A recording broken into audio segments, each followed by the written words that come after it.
were, where they traveled, what stores they went to, and they immediately had that authority without judicial review. After the MERS outbreak in 2015, a new law passed in Korea that said when there's a public health emergency, the CDC can have transferred this authority to immediately gather information on where people are moving, who has it, contact trace. That's all public and available without judicial oversight. We get to your cell phone records, your credit card records, your transit records, all of it to know where you went and who you've been in contact with immediately.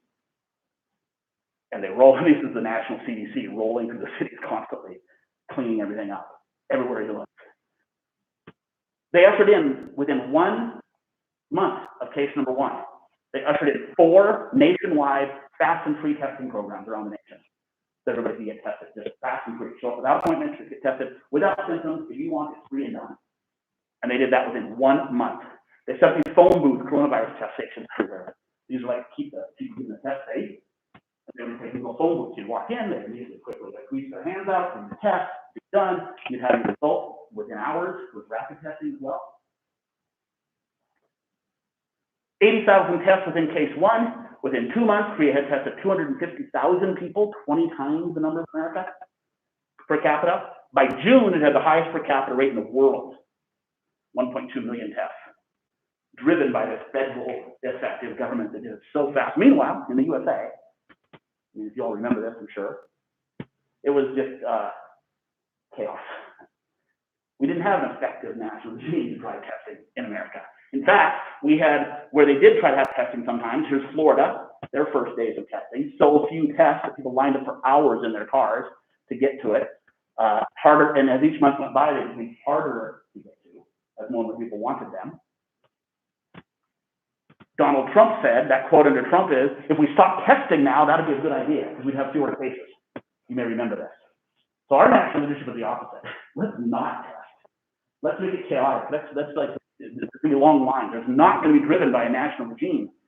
Because of this decentralized federalist system, it kind of relies on all these local responses to take care of it. State and local responses, which leads to political subcultures, scattered responses, pockets of political recalcitrance, which they did not have in Korea because they have the national government. Because of that, tests rolled out slowly and sporadically at the local level in America. There was no national regime. Across the nation, we had 1,000 tests after that first month. Well, South Korea had 80,000. If you look at that, that's 400 times per capita as many. That means people with debilitating symptoms couldn't find out if it was COVID. Doctors could not find out where the chains of transmission were and who to notify and who to ask for quarantine. Couldn't do it. Officials couldn't alert people who might have been in contact with affected people. None of that could happen because we didn't have a regime to test it. When finally private and state level testing took off, it was late.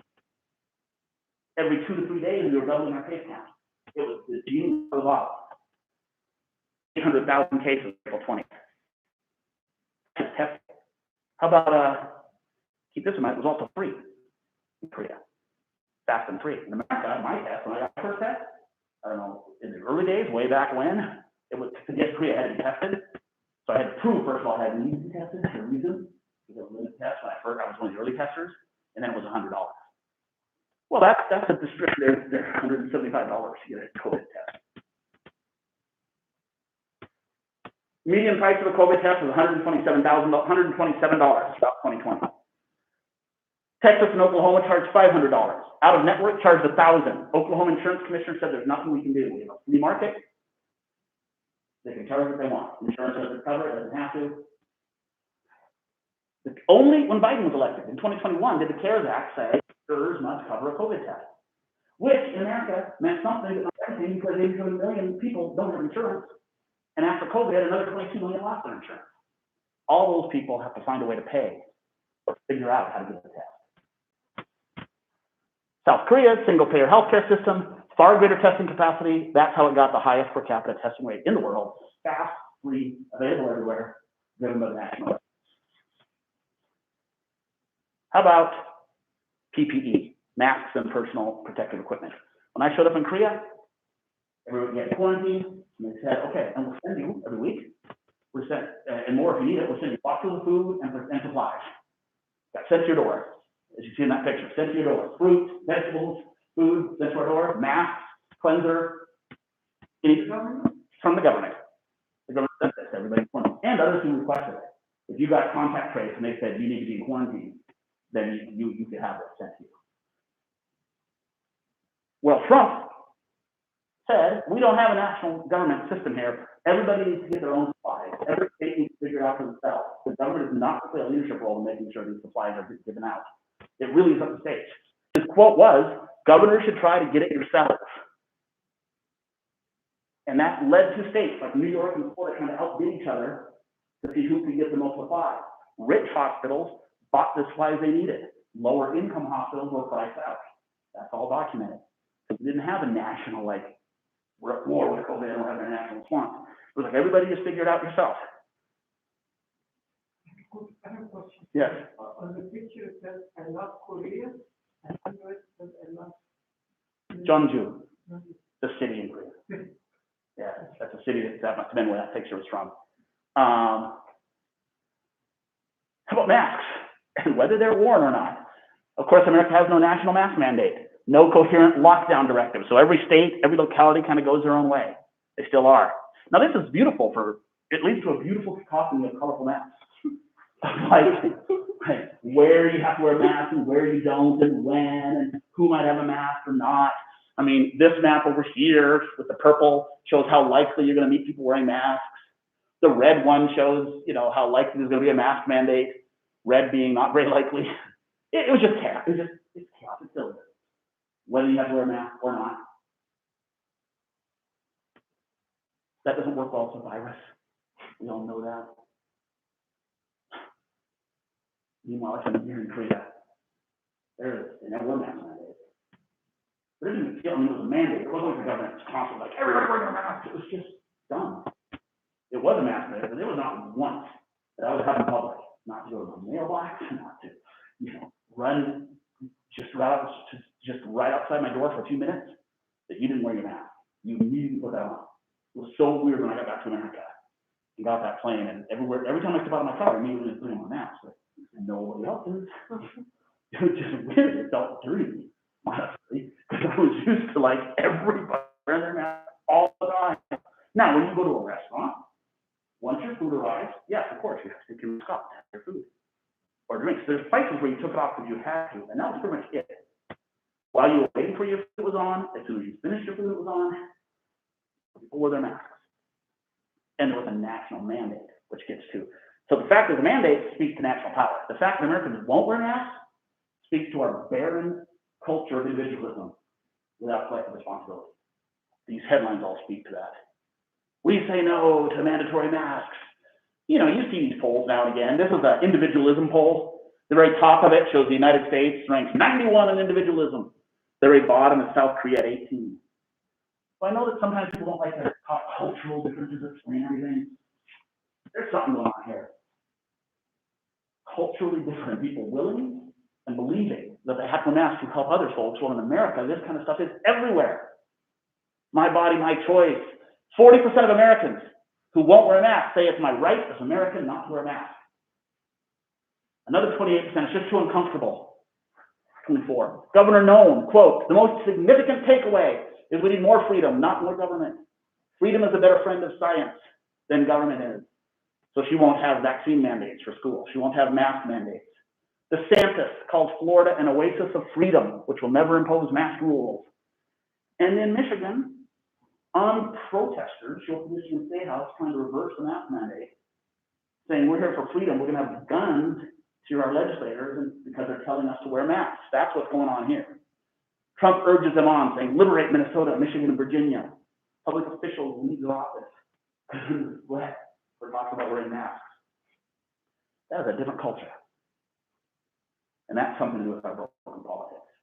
This extreme individualism to the extent that we will let 1 million people die by the time this year, next 6 months are over.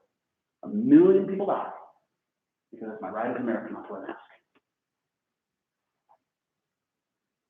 But now we get to how far we're comfortable taking some of it. So mask mandate is one thing. Korea had more. They had this a whole surveillance regime that I want to talk about. So these come together, this national effective government, this real power, and then people who are more, call it civic-minded, call it compliant, call it willing to accept surveillance. We have this really strong surveillance regime. The first picture you see, in every store you go into Korea, it was a rare store that I walked into Korea that used your phone didn't have to log in. You logged into your phone because they recorded that you were there. And then if you tested positive or somebody else tested positive in the store, that was the way they notified everybody. That's the way they knew that you were there and where you were all day. So every store you went into, you logged into your phone or you wrote your name and number down, you were thermally scanned. That was just commonplace everywhere. That's one way that they kept record of contact trace. Everybody is. When I first arrived, the Korean law allows centralized collection of 140 different forms of individual information by the central information system. Get a unique number assigned at birth, like a social security number. And then they collect all this information tied to that number, and the CIA, Korea keeps it. And so does the National Police Agency, and so does the CPC, the Public Health Agency. They use it to track your movement for military service, for taxation, for criminal investigation, social welfare, and public health. Individual location data is gathered from all kinds of sources. Your cell phone records, your transit card. Everybody uses mass transit. Every time you use that transit card, when you got on the bus, when you got off, the subway, all immediately funneled to the central government. Cell phone tower data, immediately centered to the federal government. Every medical institution you visit, every school you go into. Immigration, hospitals, police, banks, telephone companies, the CDC, they're required to regularly put information into the system. And they're all digitized and easily accessible as a click of a button. Bradford Emery, he tested positive. We click the button, and within 15 minutes, his last week of movements are mapped, which I'll show in a minute. And we know where he was when we talked to him for sure. Because that phone, they got this triangulated, they got thousands and thousands of towers for a dense country. Lots of ways to track you, Bradford. So is the U.S. government, I suppose, in many ways. But they're not able to use it specifically so far as Korea's been able to use it for the purposes of public health. This is what happened when I first arrived in the airport, is you're required to put on your phone an app. You're required to. This app traces you. It's a quarantine tracing app, and I have to have it on my phone. So you put this app on your phone, it feeds into the GIS situation board at the central government, feeds into this, so everywhere I go, it's fed into that. And then if I break quarantine, my phone, and you can zoom into like block level, my phone tracks everywhere I go. And that goes right to the government. And if all of a sudden I'm going out of my security zone, my thing, it will, there no side. It is carefully tracking. Let's just say you arrive in Korea. And you have, the very next day, you have to go get your test to prove you're negative, which you do. The government tells you, walk these 3 blocks on this path, get your test, go back home, and stay in quarantine until you're clear 2 weeks. Okay, just say, so that's the rule. Let's just say you did that. And you got your phone, and you walk there, and you get your test, and you walk back. And let's just say there was a little neighborhood store that was selling watermelon right there, like a little cantina. And you're like, oh, maybe I could just buy a watermelon. So it's right here, it's all so fast. Just a watermelon, some soda. And you walk 5 feet in the store, and just say you might have. And let's just say when you get back to your apartment in quarantine, your phone's ringing.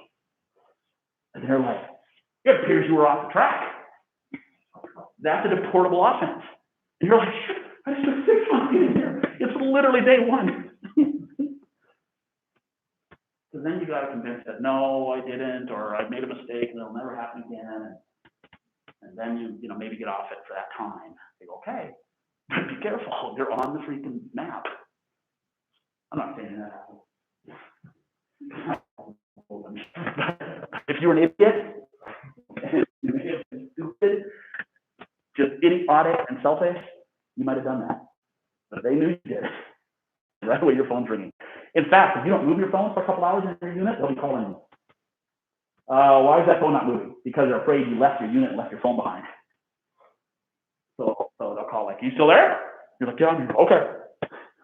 So this happened for our 2 weeks of quarantine.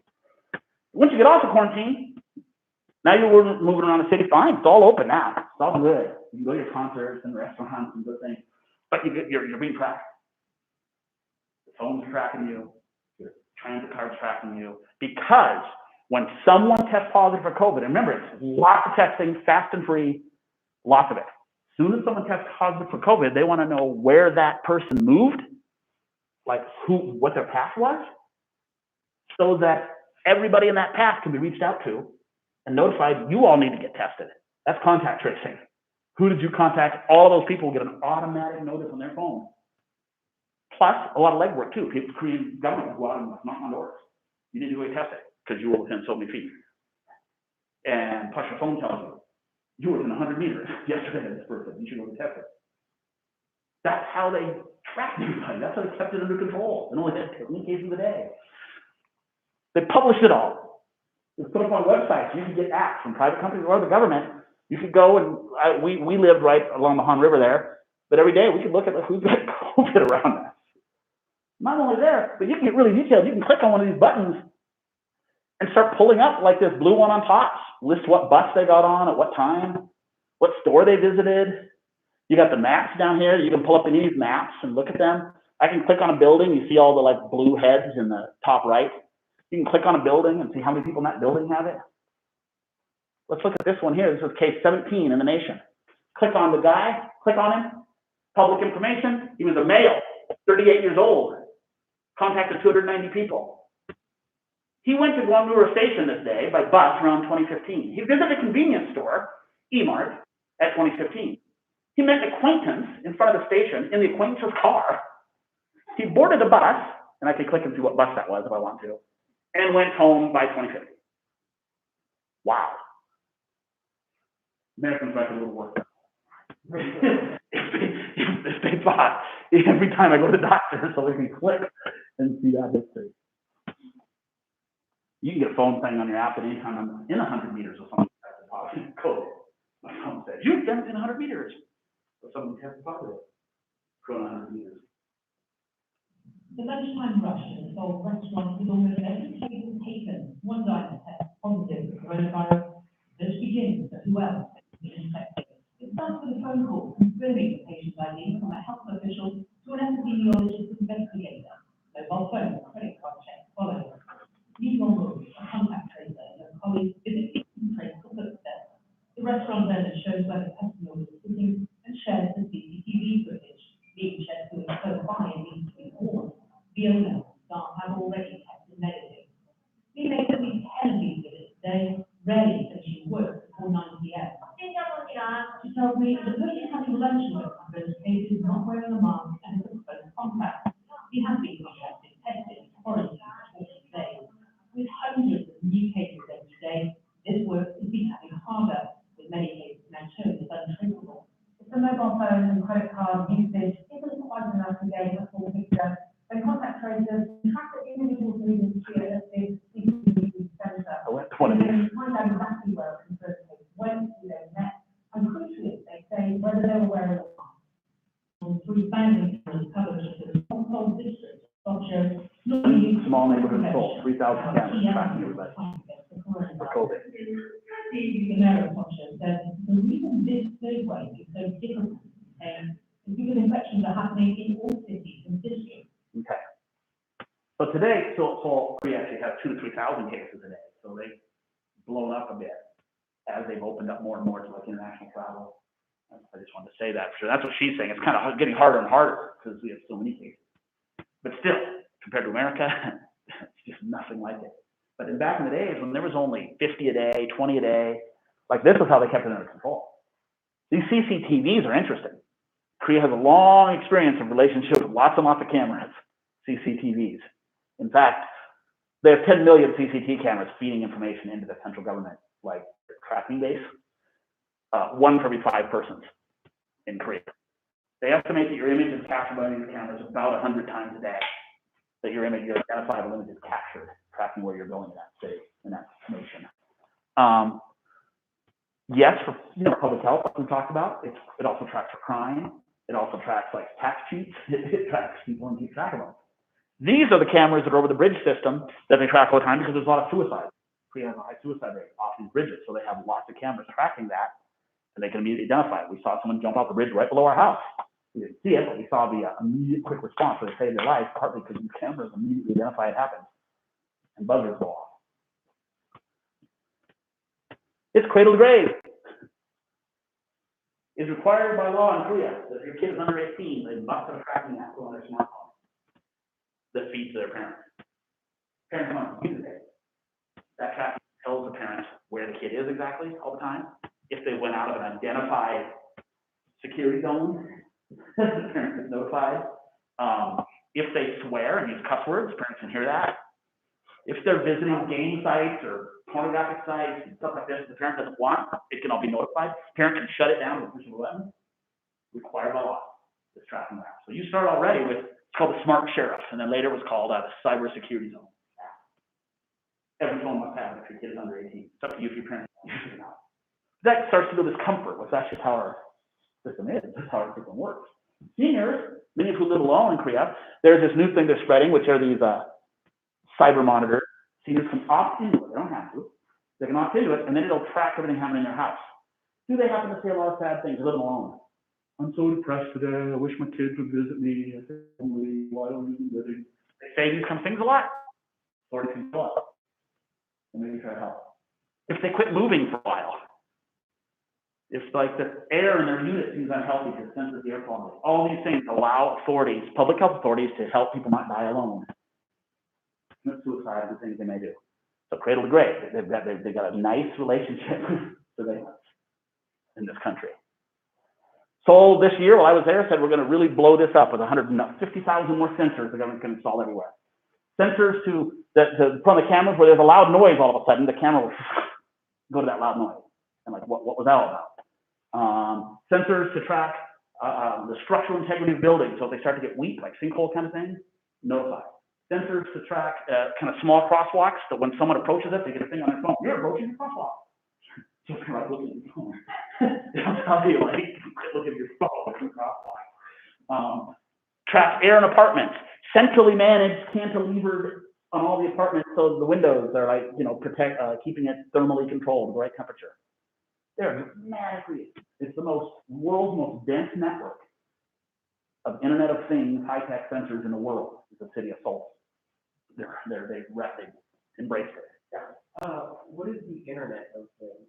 The Internet of Things is just, it's robots, machines talking to each other. So the Internet of Things, like the fact that your control vacuum maybe communicates with your lights, and they communicate with each other. When the lights go off, and the person leaving the door shuts, now the remote control robot starts and moves around, since the person must be not in the room, cleaning the floor.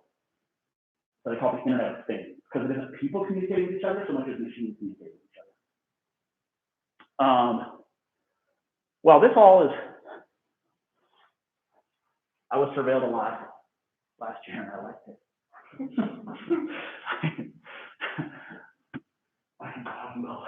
I could feel comfortable. There was not death everywhere I looked. There weren't idiots in the street with guns and signs saying, "Don't muzzle me." It felt safe. And in fact, 700,000 Koreans, if you look at America today, hundreds of thousands of people are living today and dreaming and with their kids and with their parents because of it. Hundreds of thousands because of it. So I see many good things in it. It also helps lonely seniors. That's good. But, of course, there's dangers. I just want to point out a few things that are interesting. Here's a very simple danger, but it didn't affect me, of course. I'm an upstanding person. But you can get caught at a love motel. And this happens. Like people were having affairs. The love motel, these hotels, you'd meet like your, the person you're having an affair with. You'll meet them there at the love motel and rent by the hour. And then all of a sudden you test positive for COVID. Or something like that, and then your whole thing, 315, checked into the love motel. The spouse was like, wait, what? And that happened several times. What the hell will you love motel? So that's the danger of public surveillance. Maybe it doesn't affect us all, but some people. More strong danger. Related to this, though, in May 2020, the government ended a lot of social distancing restrictions. And in this one district of Seoul called Itaewon, there was a big outbreak. Well, Itaewon is a young nightclub district. It also has a lot of LGBT.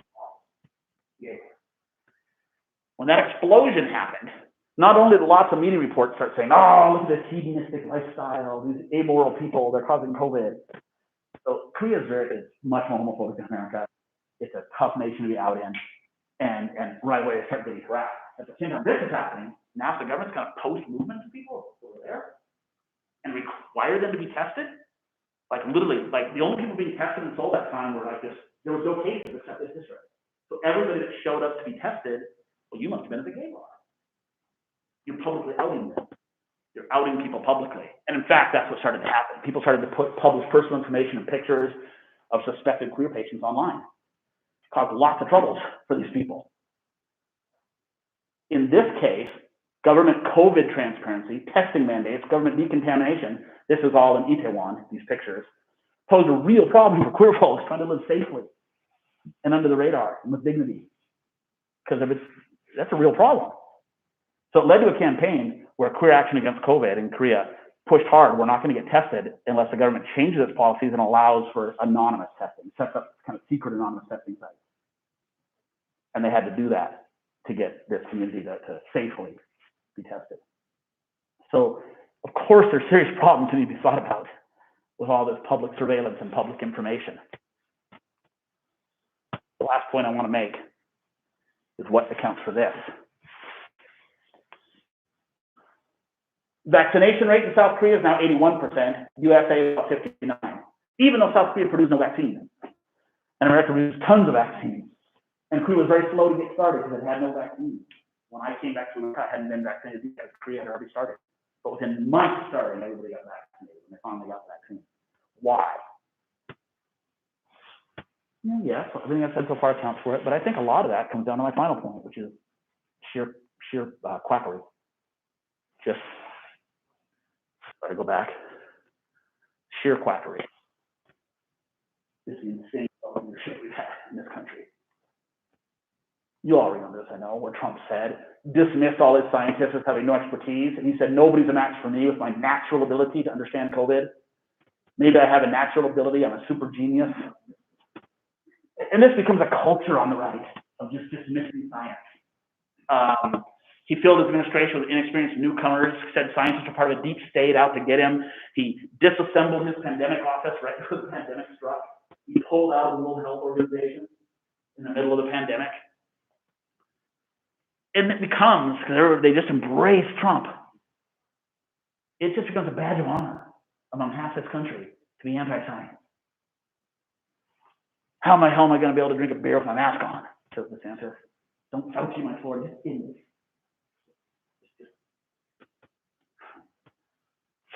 Following a buffoon. This health freedom movement and the politicization of it, actually, you can see it starting. The anti-vaccine movement really took off under Obama. It really started to grow. And you read the literature, and I read a bunch of it. There's a bunch of it about how, because Obama is his big plan to infect our minds, cause autism, and kind of stupefy us with these toxic implants through vaccines. And that's how, the Democrats are taking over, especially sneaky ones like Obama. Trump, during the Obama administration, autism rates are through the roof. Why doesn't the Obama administration do something about doctor-inflicted autism? He was talking about vaccines. He said we should stop vaccinating so many people. I am being proven right about massive vaccinations. The doctors are lying. Save our children. Healthy young children goes to the doctor, gets pumped with vaccines, doesn't feel good, and hits autism. That's just an example under Obama. Then it just explodes in this anti-science Trumpism. Remember this? This is Dr. Emanuel from Dublin. America's frontline doctors. It's a group of doctors who showed up that aren't, in fact, validated in their profession as COVID doctors at all, who showed up in front of the Supreme Court and had this big press conference early in COVID. They had a video where she said, I'm a doctor, masks are dangerous. They can cause you to quit breathing. Children are dying. Vaccines are dangerous too. And actually hydroxychloroquine, that's what I know can work. And she goes on to say, and also people need to quit having sex with people. What? Yeah, go look it up. She said that gynecological ailments are caused by people having sex in the dream world of demons, and demonic semen is what's causing like COVID. Doctors are using DNA in their medical treatments, and they're actually reptiles for killing people with masks, trying to put vaccines in them. Trump, everybody points this out and says, who are these people? Like, what? This is crazy. Trump says, oh, I've talked to them, they're good people. Hydroxychloroquine is actually a good idea. I can tell you this, says Trump. She was on the air along with many other doctors They're big fans of hydroxychloroquine. I thought she was very impressive in the sense that where she came, well, I don't know what country she comes from, but she said she's had tremendous success with hundreds of different patients. I thought it was important. That's where hydroxychloroquine, remember that? Here. Everybody takes the hydroxychloroquine. Of course, it's dangerous, and they say don't take it. It's not just that. Maybe we shouldn't bleach. We got bleach. Senator President. We actually had a movement to stop babies. This is a picture of a baby being fed bleach in Philadelphia. They say, quit feeding your baby bleach. Oh, well, what about ivermectin? You've heard of this one, right? Everybody? The ivermectin. That was the last one that the right came up with. Let's try this. Rand Paul, senator, said, we hate Trump so much that they're unwilling to study ivermectin. That's a horse warming pill, right? So it leads to people taking ivermectin. And this, I didn't pull up this picture. On the bottom, we see Afghanistan falling. Kabul going down. Next to that, also, Hurricane Ida, Louisiana, perfect news. Right above that, the headline, quit taking horse medicine for your COVID. That's America. That is buffoonish America. This guy is Surgeon General in Florida now. He stood on the steps with that woman, Dr. Emanuel. He stood on the steps with Dr. Emanuel. That's the picture I showed you of her saying, what about all the demons and all that? So he was one of them. You can see this online. The previous Surgeon General in Florida was given a press conference. And he would say, masks are a good idea. Vaccines are a good idea. You should social distance. That's what science says. In the middle of the press conference, the scientists team come in and tell him, whisper to him, grab him, and move him out and shut the door. And he has disappeared for a year. Not another press conference for a year. Until, with 2 days vetting, this guy's appointed new Surgeon General. They usually have 2 to 4 months of kind of medical vetting and all that. No, this guy in 2 days. He said, I'm really good at COVID. Well, we now know he's never treated a COVID patient. He was never involved in any COVID treatment. That was all a lie. But he became a Surgeon General in his first press conference. Listen to him online. He said, masks are really dangerous. There's no proof that masks have any effect at stopping respiratory diseases. People should quit wearing masks. I refuse. He was the one who wanted to meet a senator who had cancer recently. You may have read about this. He was supposed to meet a senator in D.C. who had cancer. And the senator's like, would you please wear a mask? And he said, I refuse. I will not wear a mask around, even though she's drastically ill with cancer. I will not do it. So they couldn't meet. Don't take vaccines, he says. There's a lot of bad side effects. Really take these carrot pills. I don't know these come up. I forget. But not vaccine, no masks. He is their Surgeon General in Florida. The point of all that is leadership matters a lot. The fact that America, even though America voted for a competent woman back in 2016, I feel a competent woman for president. Our political system, our broken political system, delivered us a sociopathic buffoon, bluntly spoken, to be president, who was not elected, who then is anti-science, and America wraps their arms around anti-science. So that is broken. Our political system is broken to the extent that Americans have culturally embraced an attitude of anti-science. It is broken in that we have a polarized, frozen politics at the national level. It cannot even respond when hundreds of thousands of people are dying. That cannot respond with simple public health measures like, let's have a national mask mandate. Let's distribute masks nationwide. That could be done. It has been done in times under our war, but we can't because our system is so polarized and broken right now. It can't. The fact that Americans are so obsessed with their individual liberties that they say, I have a constitutional right, don't muzzle me and make me a slave by wearing a mask, is broken. And I suppose someone will have a debate about, if I say, and the fact that we can't embrace public health surveillance. If you're going to track a virus, you have to track people, because that's where it lives.